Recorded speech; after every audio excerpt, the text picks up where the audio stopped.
Good evening. I'm Jeff Koinange, and this, that's right, is Jeff Koinange live at the Villa Rosa Kempinski. Never has a show trended as much as this one long before we came on air. Well, I tell you what, my guest tonight, despite the fact that he was fingered by a British court as a person of interest during Chicken Gate, he was exonerated no less than yesterday by the Ethics and Anti-Corruption Commission. That's right. And that's why there's such an uproar. How could the chairman of the Independent Electoral and Boundaries Commission be exonerated despite the scandal, despite Chicken Gate, and yes, despite all that's been going on the past few months with demonstration after demonstration, Monday after Monday, Okoa, Kenya, you name it. Well, you don't think, or some of you don't think he should be on. I say everybody deserves a chance to be on air. And that's why I have to thank people like Cyprian Nyakundi for that hashtag, which we're going to stick with tonight, Cyprian. Thank you. Boycott JKL sounds pretty good because you've drawn a whole bunch of people to this show tonight. My guest for the next 60 minutes, the embattled chairman of the IEBC, Ahmed Issack Hassan. His Twitter handle is at Ahmed Issack 786. Issack with 2 S's. Mine is at Koinange Jeff. The hashtag, that's right, boycott JKL. Sit back. You be the judge. Chairman, good to see you. Thank you very much for having me. Thank you for coming. You haven't done an interview in many, many months. Yes. There's a reason for that, obviously. Yes. So let me ask you this question, Chairman. I have heard from sources very close to me who say you have a resignation letter already typed out. You're ready to walk away from this job. You're ready to resign. Are you? No, Jeff, I'm not ready to resign. I think it will be a very bad thing to do that. I owe it to the office that I hold and the independence of the institution that I head to ensure that I'm able to withstand all sorts of pressures, all sorts of influences to be able to lead the institution. Okay. Why won't you resign? And it's, you know, look, it seems obvious that everybody wants you all. You and your commissioner colleagues, they want you to go home. Not everybody, Jeff. If you were to follow the last 3 years' events, it's partly because of negative publicity and campaigns by politicians who are unhappy for one reason or another against the results that you announced, which made in us... 2013? Yes, of course. It all goes back to 4th of March 2013. And not all elections, one particular election. And that, I think, is the genesis of our problem. And so, of course, these leaders also have got their own followers. And so when you do opinion surveys and you do opinion polls, or you talk to people, their supporters, you will of course find that divide. Weren't these the same politicians who insisted that Ahmed Issack Hassan become the chairman of IEBC? Are they the same ones?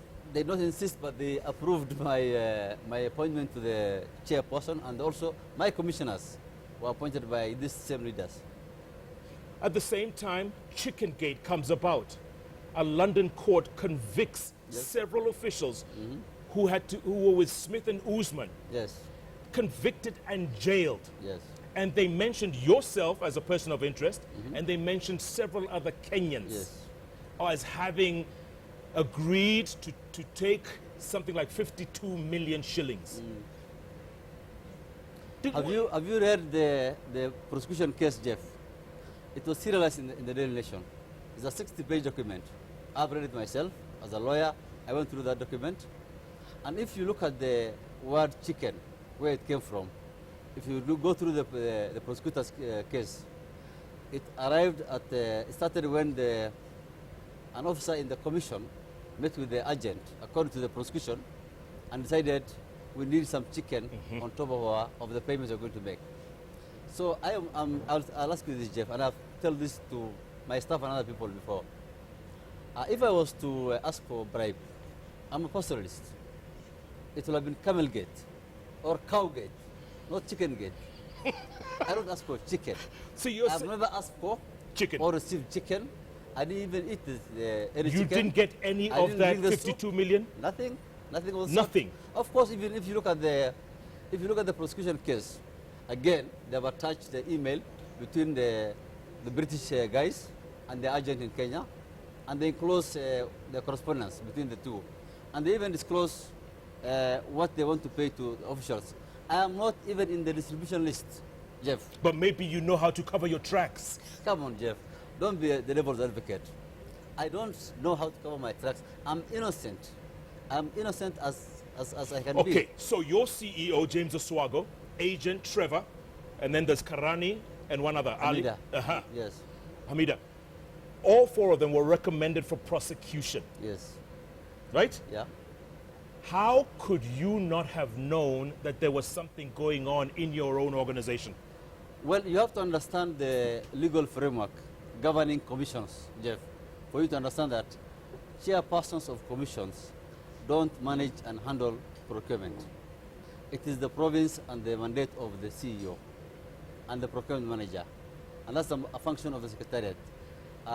As commissioners, as chairman, we deal with policy and oversight. We get updates from the CEO. The law gives that authority to the accounting officer of every institution, who is the CEO. So I don't think it is fair to blame me for any mischief or alleged corruption within the procurement department or by or any of the senior staff, which I had no knowledge of. Your CEO today in a press conference said he is a scapegoat. He's saying, why is he being singled out? And you all, he was alluding to the fact that you all were part of this mix. I and all my commissioners in the IIC, Chirchir, Nyaundi, Wenigushu, Hamara, Zibo, we all went to EACC. We also look at the emails. We look at the documents that they gave us. We gave our statement to the investigators. And the staff of the commission, the members of the tender committee, members of the evaluation committee were all called, and they gave their statement. And the officers of the EACC were looking at the evidence that they had from the SFO in Britain to be able to then craft a case against each of us. And I think, in my view, they were very professional. I went there myself and I appealed to them not to be swayed by the public trial that we're going through. Even as we are going to give our statement, Jeff, we were already convicted in the court of public opinion. Correct. We were tried and convicted. And unfortunately, but when we went to there, we actually appealed to the officers to be professional and look at the evidence and not be swayed by the headlines and the op-eds and the editorials. And I think I want to applaud, in my view, the EACC for the work they have done. I think I have been innocent. I have maintained my innocence, and I'm very glad and relieved that this thing has now I've been vindicated. Okay, been vindicated now. So now would probably be a good time to walk away. Walk away from this madness. I mean, people don't like you. Let's face it, a lot of people don't like you. Well, that is your opinion, and that's their opinion. I'm doing my job. I took an oath of office. And the reason why I have got protection in the Constitution is precisely because the framers of the Constitution knew the kind of job I do, Jeff, that you will not be happy with the results I'm going to announce, and that I should be protected from any unnecessary allegations which are not founded. And therefore, if you want to remove me, you have to go through a process. I am innocent. If you have any allegation to make, there's a procedure. You file a petition in Parliament. I am called to go and defend myself. I mean, just because I'm an election manager doesn't mean that I have lost my right to fair trial. Sure. I haven't lost my right to human dignity. But I have not lost my life, sure, my rights. but the tensions around the country are building, and Yes. they are building towards an election which is scheduled for about a year and a month from now. Yes. And the feeling, especially from the opposition, is Yes. if Ahmed Issack Hassan is still chairman and the Yeah. commissioners are still there, Yeah. this election will not be free and fair. So for the greater good, Yes. walk away, step down, go back and, just go away. I will not go away. I'll stay. I'm going to stay and do my work until I see a reason to go away. I don't see that now. I think it is very unfair what's happening. I've gone through public trial. I've been unfairly targeted, and the commissioners too also have gone through similar pain. And I think it's not fair This is the only country in Africa where, in the world where the Electoral Commission is being fought 1 year to the elections. How do you prepare for an election, very complicated election, very highly contested, and just 1 year before the election, you are being fought as a commission? We need the support of everybody. And I think it's very unfortunate and very unfair in this day and age that we still are thinking of disbanding commissions. Yeah. And we have not learned our lessons. Okay. People still fault you and your commission for the 2013 election. Yes. In that, the BVR kits were a total failure. That's what they said. They were a total failure. For God's sake, BVR worked 100%. If you watch Osogo's press conference today, he was asked the same question. And to his credit, he answered it very well. He said BVR worked 100%.